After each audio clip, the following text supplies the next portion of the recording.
रहे हैं राजीव प्राइम्स, आपके साथ मैं हूं आराधना नामदेव। रुक करते हैं खबरों की ओर। आपको बता दें, मध्य प्रदेश में ओबीसी आरक्षण को लेकर सुप्रीम कोर्ट का अहम फैसला सामने आया है। कोर्ट ने साफ कर दिया है कि प्रदेश में ओबीसी को 27% आरक्षण देने में कोई कानूनी बाधा नहीं है। इस फैसले पर पूर्व मुख्यमंत्री कमलनाथ ने भाजपा सरकार पर गंभीर आरोप लगाए हैं। आपको बता दें कि 7 अप्रैल को सुप्रीम कोर्ट ने मध्य प्रदेश हाई कोर्ट के फैसले को बरकरार रखते हुए कहा कि ओबीसी को 27% आरक्षण देने पर कोई रोक नहीं है। इस पर पूर्व मुख्यमंत्री कमलनाथ ने कहा कि 2019 में उनकी सरकार ने यह कानून बनाया था, लेकिन भाजपा ने साजिश रचकर ओबीसी समाज को आरक्षण से वंचित किया।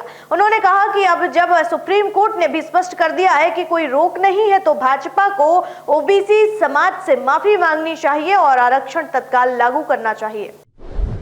मध्य प्रदेश में शिक्षकों की भारी कमी को देखते हुए सरकारी स्कूलों में 10,756 पदों पर भर्ती की प्रक्रिया शुरू हो रही है। आपको बता दें कि प्राथमिक व माध्यमिक शिक्षक चयन परीक्षा 20 अप्रैल से 13 शहरों में 2 पालियों में आयोजित होगी।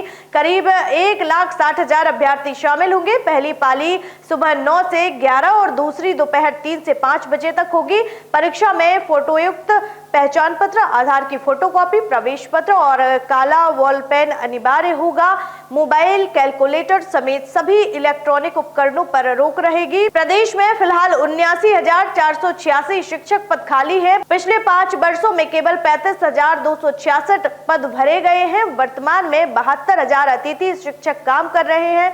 इस भर्ती से आंशिक राहत मिलेगी, लेकिन संकट पूरी तरह खत्म नहीं होगा। अभ्यर्थियों के समय पर तैयारी और दस्तावेजों के साथ पहुंचने की अपील की गई है। तो चलिए चलते अगली खबर की ओर। आपको बता दें, जहां मध्य प्रदेश में अप्रैल की शुरुआत से ही तेज गर्मी ने लोगों की परेशानी बढ़ा दी है, तो मौसम विभाग ने आज और कल राज्य में कई जिलों में लू चलने की चेतावनी जारी की है।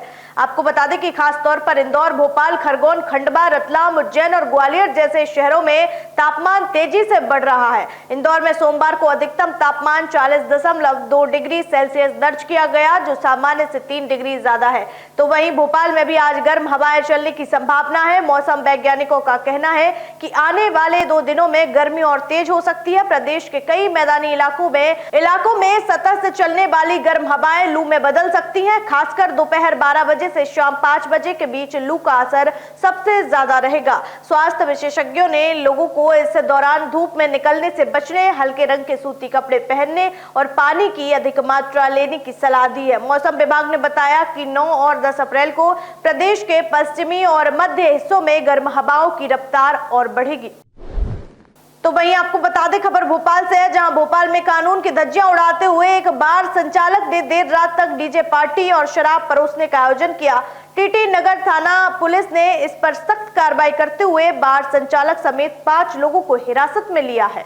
आपको बता दें कि टीटी नगर थाना क्षेत्र के ड्रीमलैंड बार में 6 अप्रैल की रात पुलिस ने निरीक्षण किया, तो वहां तय समय सीमा के बाद भी बार संचालित हो रहा था। डीजे की तेज आवाज से आसपास शोर शराबा फैल रहा था। बार संचालक मोहम्मद शाहनवाज ग्राहकों को शराब परोसते मिला और युवक तेज म्यूजिक पर झूमते नजर आए। पुलिस ने मौके से साउंड सिस्टम और बियर की बोतलें जब्त कर ली। जिन आरोपियों को गिरफ्तार किया गया है उनमें मोहम्मद शाहनवाज, धीरेन्द्र विक्रम, दिलीप रायकबार, राहुल राजपूत और बद्दू गुर्जर शामिल है। कार्रवाई टीटी नगर थाना प्रभारी सुधीर अरोरिया के नेतृत्व में हुई। इस दौरान चूंकि बार बार मीडिया में भी खबरें चल रही थी कि ड्रीमलैंड बार जो है काफ़ी देर तक चलता है, तो कल रात को हमारी टीम के द्वारा जाकर उसको समय सीमा में बंद करा दिया गया था और वहाँ पर बार संचालक द्वारा उसको बंद भी कर दिया गया था। तो लेकिन 1 घंटे बाद पुनः हमको सूचना प्राप्त हुई कि वो फिर से वहाँ संचालन हो रहा है। कुछ लोग वहाँ पर शराब का सेवन कर रहे हैं और रेस्टोरेंट में कुछ लोग बैठे हुए हैं। इस सूचना पर हमने पुनः टीम को जब भेजा तो ये सूचना सही पाई गई और वहाँ 5-6 लोग जो है वो बैठे हुए थे और कुछ लोगों को द्वारा शराब भी परोसी जा रही थी। इस आधार पर हमने जो जिला दंडाधिकारी महोदय के आदेश की अवहेलना पर धारा 163 BNSS के तहत कार्रवाई करते हुए तथा कोलाहल अधिनियम और आबकारी एक्ट के तहत कार्रवाई करते हुए बार संचालक के विरुद्ध कार्रवाई की है। इसके साउंड सिस्टम को और जो अवैध शराब परोसी जा रही थी उसको हमने जब्त किया है। साथ ही इस संबंध में प्रत्यक्ष से आबकारी विभाग को पत्र भी लेख किया जा रहा है और इसमें जो लोग वहाँ बार के जो कर्मचारी थे जो कि इसको खोले हुए थे, इनके विरुद्ध हमने प्रतिबंधात्मक कार्रवाई की है, जो कि अभी गिरफ्तार कर माननीय ACP महोदय के न्यायालय में पेश की। तो तो आपको बता दें अगली खबर, जहां खेलों के प्रति जागरूकता और स्वास्थ्य को बढ़ावा देने के उद्देश्य से भोपाल में मंत्री विश्वास सारंग ने प्रदेश के महापौरों के साथ अहम बैठक की। वहीं बैठक में फिट इंडिया क्लब, खेल परिसरों और सामुदायिक खेलों को लेकर कई बड़े फैसले लिए गए। आपको बता दें कि भोपाल में हुई इस अहम बैठक में नगरीय निकायों में खेल विभाग के सहयोग से कम्युनिटी स्पोर्ट्स को बढ़ावा देने पर चर्चा हुई। मंत्री सारंग ने कहा कि हर जिले में फिट इंडिया क्लब की स्थापना की जाएगी और हर विधानसभा क्षेत्र में एक आधुनिक खेल परिसर बनेगा। बैठक में नगरीय निकायों को नवाचारों को लागू करने में सक्रिय भूमिका निभाने को कहा गया। इससे न केवल युवा पीढ़ी को स्वस्थ जीवन शैली अपनाने में मदद मिलेगी, बल्कि खेल प्रतिभाओं को भी मंच मिलेगा। मध्य प्रदेश में खेल का उन्नयन हो, और क्योंकि मैं खेल के साथ साथ सहकारिता मंत्री भी हूं, तो मैं ये सुनिश्चित करना चाहता हूं कि सहकारिता के माध्यम से, एक दूसरे के समन्वय से, एक दूसरे के सहयोग से हम आगे बढ़े। और इसलिए आज सभी महापौर जो हमारे मध्य प्रदेश के हैं उन सब से के साथ बैठकर हमारा यही मोटो है कि हम सब मिलकर खेल के उन्नयन के लिए, खेल को आगे बढ़ाने के लिए, खिलाड़ियों के उन्नयन के लिए और खेल मैदानों को व्यवस्थित करने के लिए हम काम करें।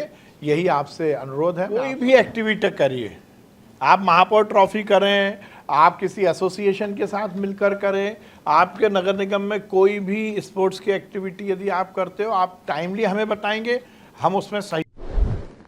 आगर मालवा में एक बड़ा हादसा होते होते टल गया, जहां चलती बस के ड्राइवर को अचानक हार्ट अटैक आ गया और सीट पर ही उसकी मौत हो गई। बस अनियंत्रित होकर एक बाइक और सड़क किनारे ईंटों के ढेर से टकराकर रुकी। तो यह घटना उस वक्त हुई जब बस में 40 यात्री भी सवार थे। बस चालक रईस काजी को अचानक हार्ट अटैक आ गया और वो बस की सीट पर ही ढेर हो गया। बस अनियंत्रित होकर पहले एक बाइक से टकराई और फिर ईंटों के ढेर से जा भिड़ी। गनीमत रही कि बस पलटी नहीं और बड़ा हादसा टल गया। स्थानीय लोगों ने तुरंत पुलिस और एम्बुलेंस को सूचना दी। तो दमोह के मिशन अस्पताल में 7 मरीजों की मौत के मामले में एक बड़ा खुलासा हुआ है, जहां खुद को लंदन का डॉक्टर बताने वाला नरेंद्र यादव दरअसल एक फर्जी डॉक्टर निकला। उसे प्रयागराज से गिरफ्तार किया गया है। आपको बता दें कि डॉक्टर नरेंद्र यादव, जो खुद को डॉक्टर एन जॉम केम बताता था, उसने दमोह के मिशन अस्पताल में 15 हार्ट सर्जरियां की हैं, जिनमें से 7 मरीजों की मौत हो गई। जांच में पता चला कि उसकी डिग्री फर्जी है और उस पर कोई रजिस्ट्रेशन नंबर भी नहीं है। वह देहरादून का रहने वाला है और भाजपा के कुछ नेताओं द्वारा उसे विदेशी डॉक्टर बताकर प्रचारित भी किया गया था। फिलहाल नरेंद्र यादव को प्रयागराज से गिरफ्तार कर लिया गया है और आगे की जांच जारी है। इस बुलेटिन में फिलहाल इतना ही। देश दुनिया की तमाम खबरें देखने के लिए देखते रहिए राजीव टाइम्स। नमस्कार।